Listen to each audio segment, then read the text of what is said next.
You're showing the button there? Yes. It's red.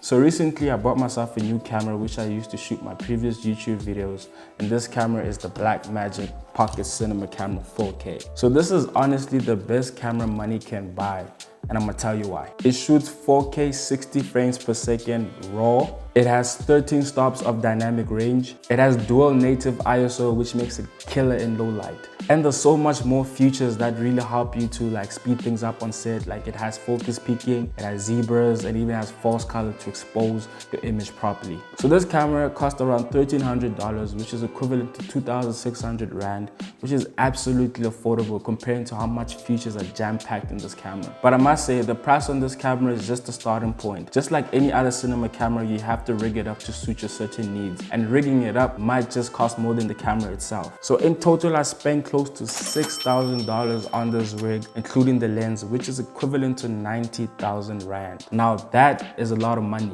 So without further ado, let me break down my setup and build it up from scratch with you guys, explaining to you every single part in detail.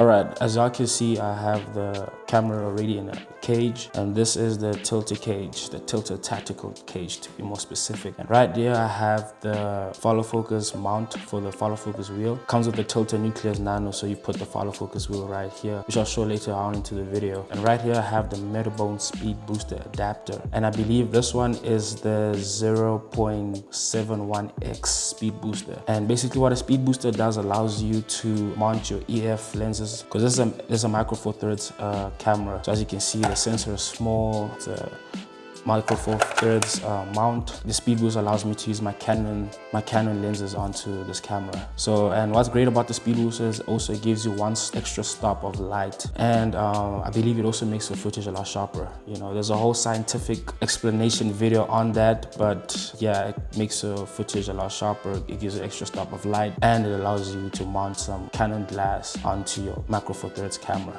All right, so the first thing I'm going to mount to the camera is a bottom plate right here. It's also from Tilter and allows me to put my 50mm rods in it. And let me just quickly grab it. So this is how it looks. It's just a regular plate. Allows you to put 50mm rods in here, and it has some threads here at the bottom, so you can mount your tripod base plate on it, or anything else that has the same threads here, so you could utilize these threads. And yeah, so let me mount this onto the camera.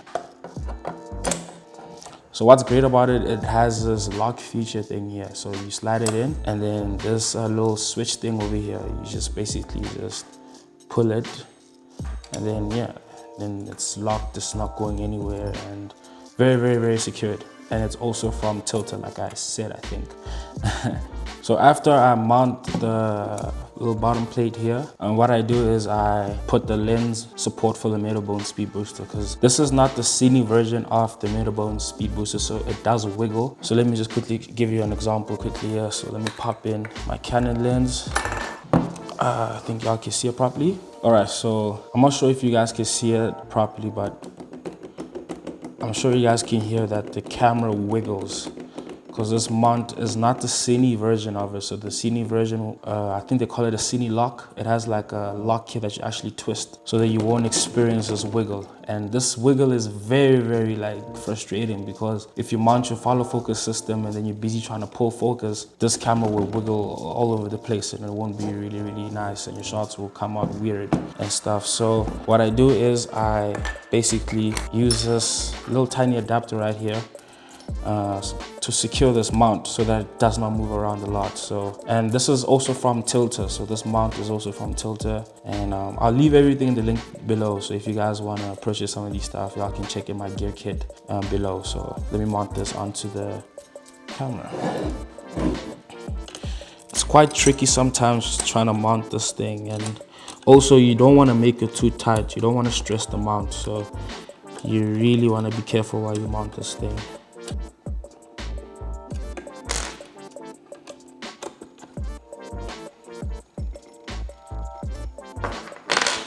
All right, so we have secured the mount. Like I said, you don't want to make it like too tight. You don't want to stress the mount. So you just want to make it pretty tight, but not too tight. So let me pop in the lens and show you the difference. Oops. Let me show you guys the difference now with the lens on. So now with that Metabones adapter, there's no wiggle at all, as you can see. No wiggle at all.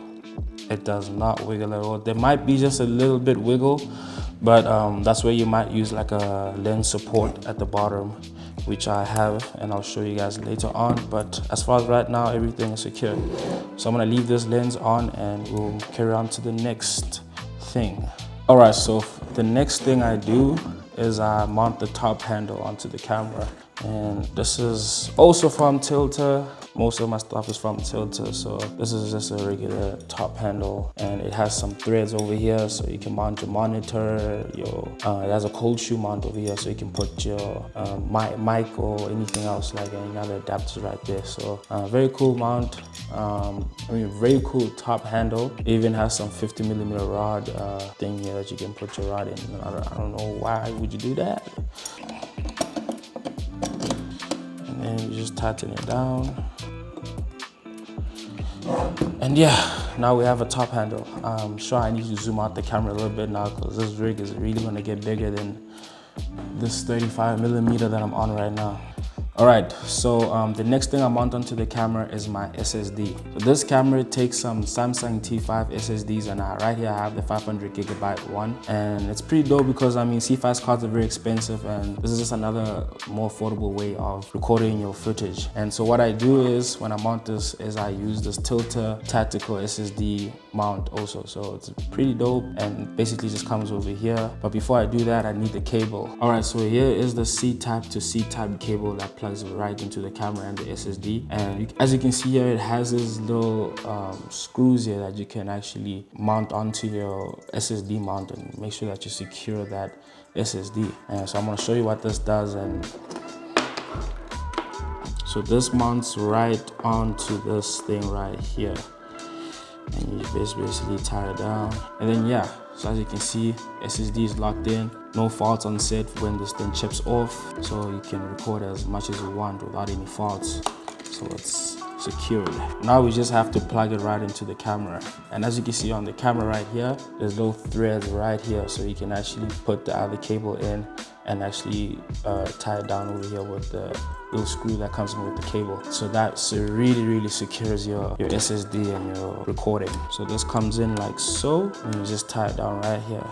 Just tie it down, just tie it down, just tie it down. And then yeah, you can see, yeah, secured. It's not going anywhere. It's not gonna chip off on set. You know, you really gotta secure that storage, man. You don't want any problems with it. And then this one just basically just mounts right over here.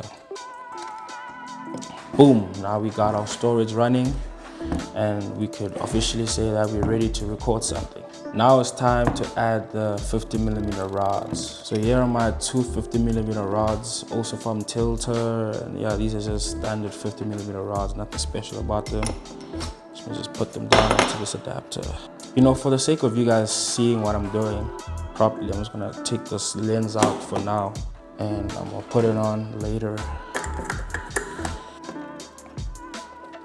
All right, the rods are securely placed in, and yeah, our rig is kind of coming in together right now. All right, so the next thing I do is mount my monitor. So in able for me to mount my monitor, I use this Magic Arm from Small Rig. So just a normal Magic Arm, you know, 3 articulating arms, what they say. So I just use this to mount my monitor. So I actually thread it on my handle. So right over here, that's where I put my Magic Arm. So just thread it down. All right, so the Magic Arm is locked in place. Let me grab the monitor. All right, so the monitor I use is the Atomos Shinobi HDMI version, so it has some HDMI ports over here. Very dope monitor. You can put some LUTs in it. So right here I have the SSD with all my LUTs in it, HDMI cable, audio. So pretty standard monitor, and it really has some dope features. So when you're not shooting on something like the Blackmagic, you can have false color on here, focus peaking, all these are on here. So if you don't have a pretty dope camera that has all these other filmmaking features, you could use the Shinobi to actually push it. So yeah, let me mount this onto my camera.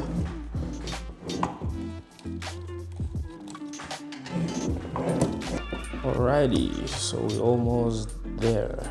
So let me just fix it properly. Alright, so we are almost there.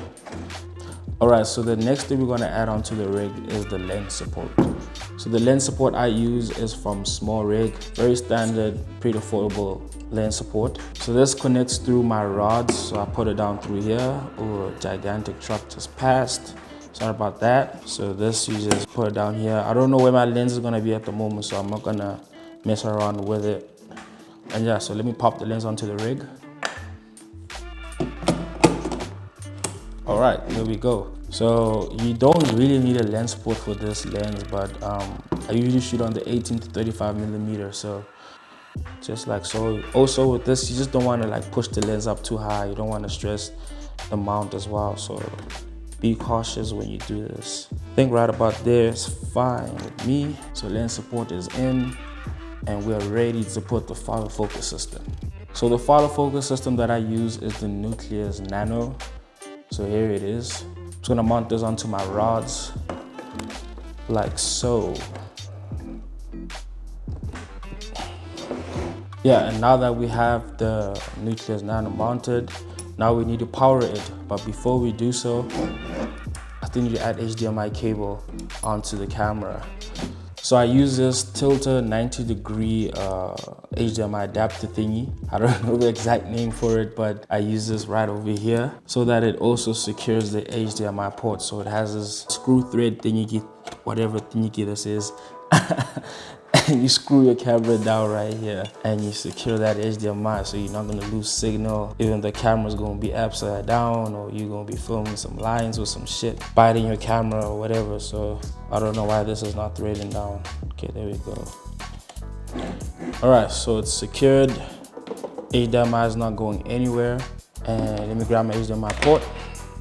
Here it is. And one thing I like about this thing is when you put this HDMI cable in, it's so tight, so it makes it really hard for this thing to fall out.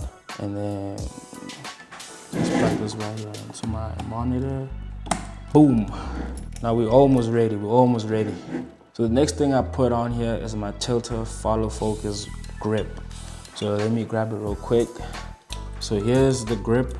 As you can see, it has like a follow focus wheel right here, so I can pull focus from this grip. And under here, it takes some batteries. So it takes some normal Canon LPE6, I believe, batteries right here. So you power your Nucleus Nano with this grip. So I'm gonna put it in right here. And yeah, we should be in. We're just tightening it at the bottom, right here. And I forgot something. I forgot to put this cable to connect it to the Nucleus Nano, so let me just quickly do that. Tighten this. And then now, connect it to the Tilter Nucleus Nano, like so. So now when I power this on over here, my Tilter Nucleus Nano will go on, and I can begin to pull focus. Pretty simple, pretty dope. All right, so what I like to do is right over here, I like mounting the Tilter wireless follow focus wheel, which is right here. Because I'm left-handed, so this rig is pretty much rigged to fit my needs. So I can't really hold the rig with my right hand because I'm gonna have this magic arm colliding with my hand. So I hold it on my left hand right here, so it's a lot easier. And then when I pull focus, I can't really pull focus like this. I mean, how weird is this gonna look? So I mount this Tilter Nucleus follow focus wheel right over here. Or sometimes I give it to my AC pulls focus for me. But when I'm shooting alone, this is how I pretty much run it. So I basically just use this grip for power, and maybe I would pull focus there. But usually I like pulling focus right here because I mean, the wheel covers up so much more than just this small little wheel over here. So yeah, So the next thing I mount on this camera is the sound hood for the monitor right here. So I don't usually mount it because I don't have scenarios where the sun is beating too much on the screen and I can't see, but I do mount it sometimes. And so it just clips in right here onto the cage, right on this thread right here, and you basically just clip it on. Boom, and you're good to go. So what's great about the sun hood also is that you can put your SSD mount also on here, so your SSD can basically lie right over here. But I don't like doing that because I like taking this on and off, so I don't want to take the SSD off and repeat the process over and over trying to mount it. Alright, so we are almost done with the setup. The next thing I do is I like extending this piece here. So I feel like it's a bit too short and I want to put the mat box and everything on here. So I like to just extend this part here of the rod. So I use this rod that came in with my mat box from Tilta, which I'll show you in a bit. So it comes with this connector adapter thingy that allows you to basically connect these two together like so. And yeah, so I need an Allen key to actually do that. So let me go get it real quick. All right, so I got the Allen key right here, and basically just hold this together like this, and then we begin to tighten. I'm really not sure if this camera is really focusing well. I trust the dual pixel autofocus from Canon, but sometimes it be focusing on its own things here. All right, so that is tightened. And now I have an extra piece to put my mat box or whatever other accessories I need to put right there. Alrighty, so we're near to the end of finishing this rig. So the next thing I do is take off this lens cap and then clamp this adapter ring, which allows me to put the mini mat box onto here, and I'm gonna show you how you do that in a bit. So basically this threads on right over here. It's just like a normal variable ND filter or any other filter. So you thread it on here like so, and then once it's threaded on, you get your mini mat box. So here's my mini mat box, and very nice mat box, pretty lightweight, and I really like it, you know. Tilta really came up with something really great over here. So I'm gonna mount this right over here like so, and then over here there's like a little thread thing right over here where you can tie your mat box down and secure it. Oh, my mat box is upside down, so I'm gonna tighten it down over here, and now it's secured. So now we have the mat box, pretty dope. You can put some filters in here, some 4x5.6 filters in here. You can put an ND filter as well, so it's pretty dope, man. Really love this mat box. And yeah, that is my Blackmagic Pocket Cinema Camera 4K rig. Hopefully you guys enjoyed this video. Please like and subscribe. I'll be posting videos more regularly, so please also turn that bell notification so that you don't miss any of my content. But anyways, guys, see you guys when I see you guys. You know the vibes. Don't look at the camera when you walk. Why? It looks wrong. Where must I look then, bruv?